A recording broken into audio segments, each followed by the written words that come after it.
Au début du film, on découvre un homme nommé Chris Johnson. Il est assis dans un café les yeux rivés sur sa montre, dans l'attente d'un moment précis. Lorsque les aiguilles atteignent l'heure exacte, il se tourne soudain vers l'entrée, mais rien ne se passe. Chris vit à Las Vegas, et gagne sa vie en se produisant comme magicien dans de petits spectacles. Il réalise des tours de prédiction, mais le public les perçoit comme de simples illusions. Il invite une femme de la salle à monter sur scène, et prédit avec précision le moment exact où son collier tombera. Le public applaudit, persuadé d'avoir assisté à un simple numéro de magie. Mais à cet instant, Chris est observé de près par 2 agents du FBI présents dans la salle. Pendant son temps libre, Chris joue au casino. Il mise de petites sommes et gagne juste assez grâce à son don. Sa règle est simple, ne jamais gagner trop gros pour ne pas attirer l'attention. Néanmoins, le service de sécurité du casino, dirigé par le chef Yamal, surveille de près le jeu de Chris via les caméras de surveillance. Quelque chose dans le comportement du joueur leur semble suspect. Le chef appelle alors la sécurité à la table de Chris. Ce dernier le prédit, et se dirige immédiatement vers la caisse pour échanger ses jetons. En chemin, il a un bref flash du futur. Dans quelques secondes, un braqueur armé va s'approcher du guichet et abattre 2 employés. Chris s'approche de la caisse exactement au moment où l'homme armé surgit. Le braqueur pointe son arme, mais Chris, vif comme l'éclair, lui arrache le pistolet des mains et le neutralise. La tragédie est évitée. Cependant, la sécurité du casino ne comprend pas ce qu'il vient de se passer. Il voit seulement Chris avec une arme à la main, et se lance à sa poursuite. Tous les services de sécurité sont envoyés pour le capturer. Grâce à son don, il esquive les gardes avec facilité. Après tout, il voit chaque mouvement 2 minutes à l'avance, et se glisse entre eux comme un fantôme. Sur le parking, Chris vole la première voiture qu'il trouve et prend la fuite. La tension monte, et désormais la police le poursuit aussi. Une véritable chasse à l'homme s'engage dans les rues de Las Vegas. Chris s'approche d'une voie ferrée, et il voit que dans quelques secondes un train va le percuter. Alors, il accélère à fond pour échapper à la collision, franchissant les rails juste avant le passage du train. Le train coupe la route à ses poursuivants, et Chris s'échappe. L'agent du FBI Callie Ferry examine l'enregistrement de la fuite de Chris du casino. Elle analyse chacun de ses mouvements. La jeune femme comprend que cet homme possède véritablement un don unique. Son patron l'interrompt, lui rappelant la priorité absolue, des terroristes ont dérobé un engin nucléaire et prévoient de le faire exploser à Los Angeles. Le FBI cherche frénétiquement la bombe, mais sans résultat. Son patron ne s'intéresse pas à Chris, croyant qu'il est un illusionniste de coin de rue. Mais Callie parvient tout de même à le convaincre de la nécessité de l'impliquer dans l'opération. Elle convoque Yamal, le chef de la sécurité du casino, et l'interroge pour tenter de comprendre le mécanisme du don de Chris. En analysant les enregistrements de ces vidéos, Callie estime qu'il voit l'avenir avec au moins 1 minute 30, ou 2 minutes d'avance. C'est suffisant pour aider à localiser la bombe. Pendant ce temps, Chris rejoint son vieil ami, Ivan. Le vieil homme réprimande le jeune homme pour la voiture volée et s'inquiète pour lui. Il joue au billard et discute de la femme que Chris voit dans ses visions. Elle est la seule qu'il parvient à voir au-delà des 2 minutes habituelles. Chris est certain que cet inconnu du café pourrait être le grand amour de sa vie. Ivan lui conseille de l'oublier et de ne pas prendre de risques. Soudain, Chris se fige. Il voit que dans 1 minute, une agente du FBI arrivera ici. Mais cette fois, il n'a pas l'intention de fuir. Il est curieux de savoir ce que les services spéciaux lui veulent. Callie arrive, demande à Ivan de sortir et se retrouve seul avec Chris. L'agente parle de son don de précognition, mais Chris fait semblant de ne rien comprendre et évoque simplement son numéro de magie. Callie ne recule pas et va droit au but. Elle décrit la situation concernant l'engin nucléaire volé et lui demande son aide, faisant appel à son patriotisme et à son sens du devoir.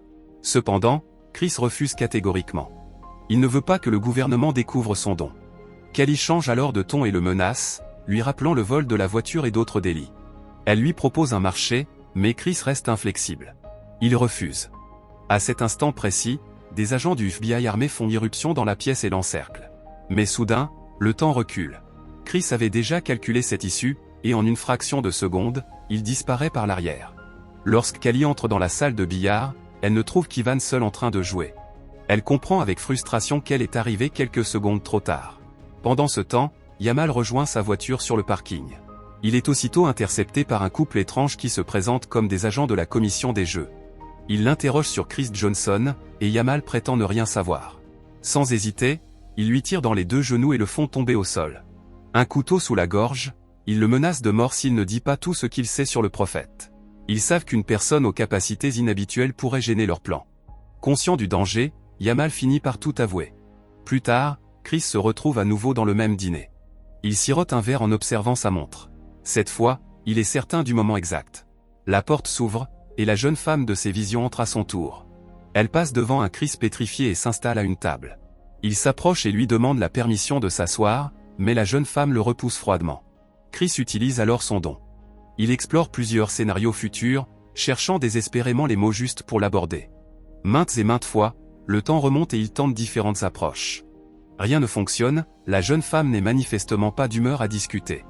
C'est alors qu'un homme en costume blanc entre dans le café. Il appelle la jeune femme Liz, et s'assoit à sa table. On découvre qu'il s'agit de Kendall, son ex-petite amie. Il lui demande une seconde chance, mais Liz refuse. Kendall commence à hausser le ton et lui saisit brutalement le bras. Chris intervient. L'ex-petite amie tente de frapper Chris, qui esquive chaque coup avec aisance, les voyant arriver quelques secondes avant qu'il ne porte. En parallèle, Chris se présente à Liz en réalisant un petit tour de magie sans intérêt. Mais la jeune femme n'est pas impressionnée. Chris comprend que ce scénario ne fonctionne pas non plus, et le temps remonte une nouvelle fois.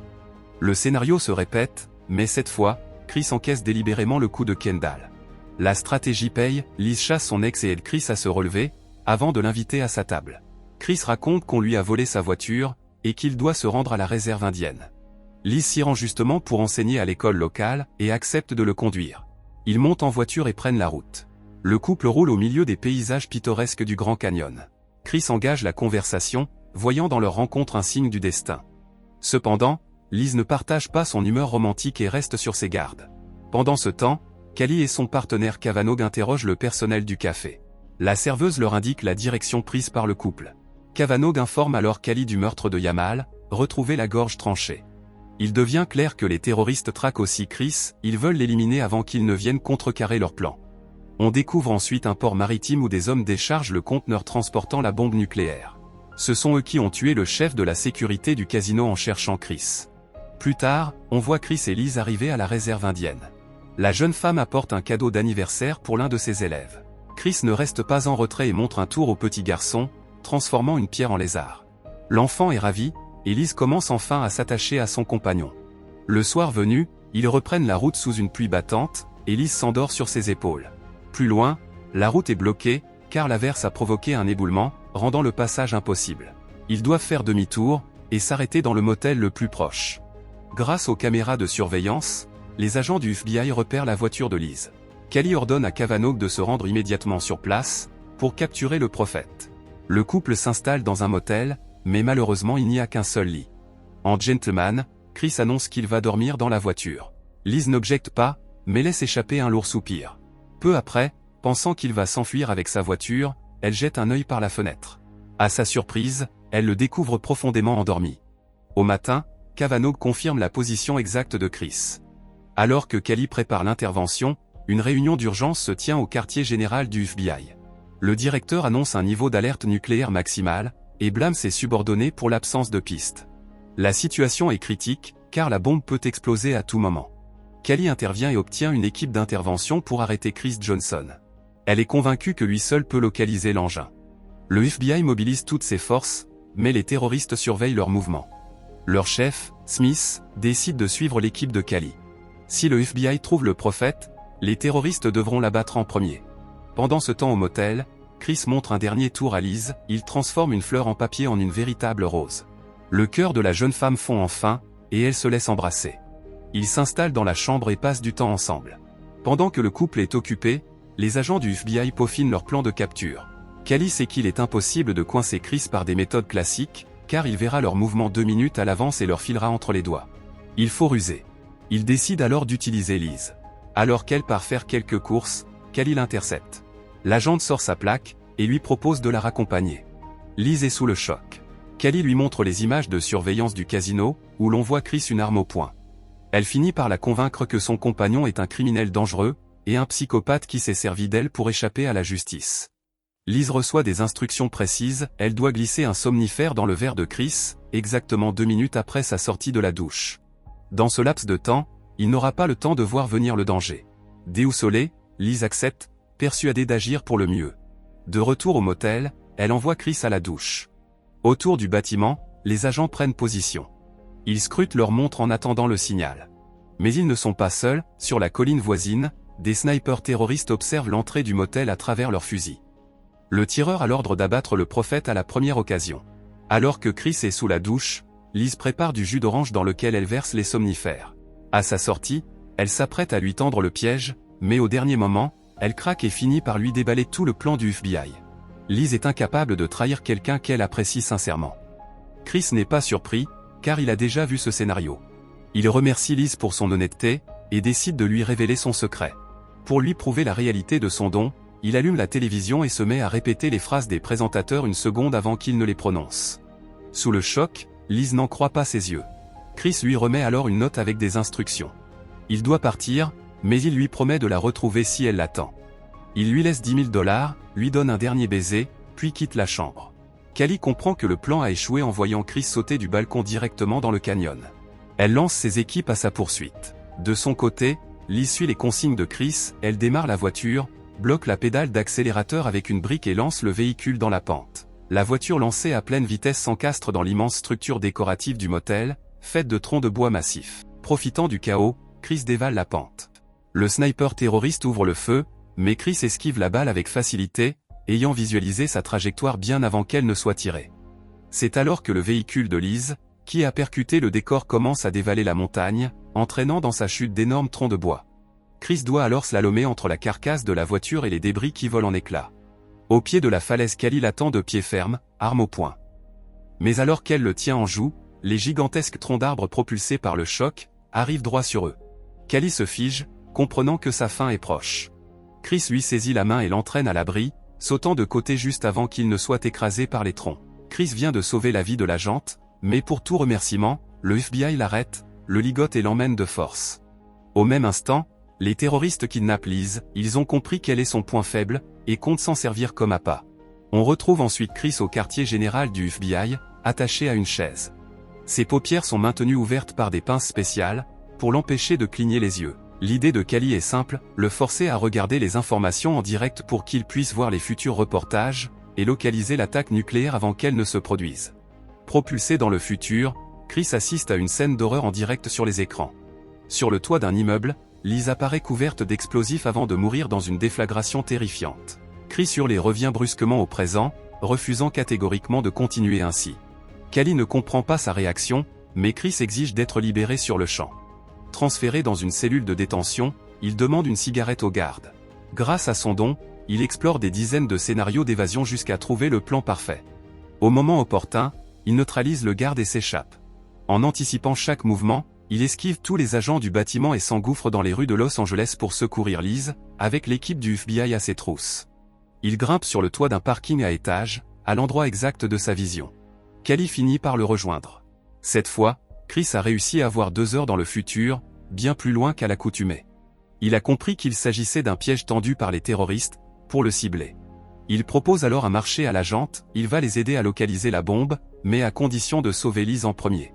N'ayant plus d'autre choix, Callie accepte. Chris s'avance alors sur le toit, totalement à découvert. Sur l'immeuble d'en face, un tireur d'élite le tient en joue. La balle part, Chris simule l'impact et tombe. L'équipe d'intervention, ayant repéré la position du tireur, riposte immédiatement et élimine le sniper. Chris se relève alors, sain et sauf. En poussant encore plus loin sa vision du futur, il parvient à identifier la plaque d'immatriculation de la camionnette qui transportera Liz. Au même moment, les terroristes chargent la jeune femme piégée par des explosifs, dans le véhicule en direction du port pour servir d'appât. Chris commence alors son briefing avec les forces spéciales du FBI. Il prend personnellement la tête de l'opération, dictant où et quand agir. L'assaut commence. La camionnette est interceptée à l'endroit exact indiqué par Chris. Les terroristes tentent de fuir, mais sur les ordres du prophète, Callie fait exploser des barils de carburant à proximité du véhicule d'un tir précis. Sous le choc de l'explosion, le fourgon se renverse. Liz parvient à s'en extraire et court se cacher dans les docks du port.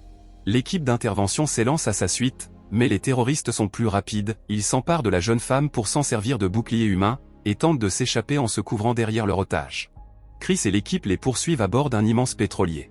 Grâce à son don, il visualise les pièges explosifs dissimulés par les terroristes et guide les agents sur une route sûre, évitant ainsi plusieurs détonations fatales. C'est alors qu'un phénomène incroyable se produit, Chris semble se démultiplier. Il explore simultanément des dizaines de scénarios futurs, ratissant chaque recoin du navire à la recherche de Liz. On a l'impression de voir plusieurs Chris courir en même temps aux 4 coins du pétrolier. Il finit par localiser la jeune femme. Une fusillade éclate au cours de laquelle plusieurs terroristes sont neutralisés, mais le FBI paye un lourd tribut. Car Cavanaugh, le partenaire de Cally, est abattu. L'agent est profondément marqué par cette perte. Chris mène finalement l'équipe jusqu'à la cale du navire.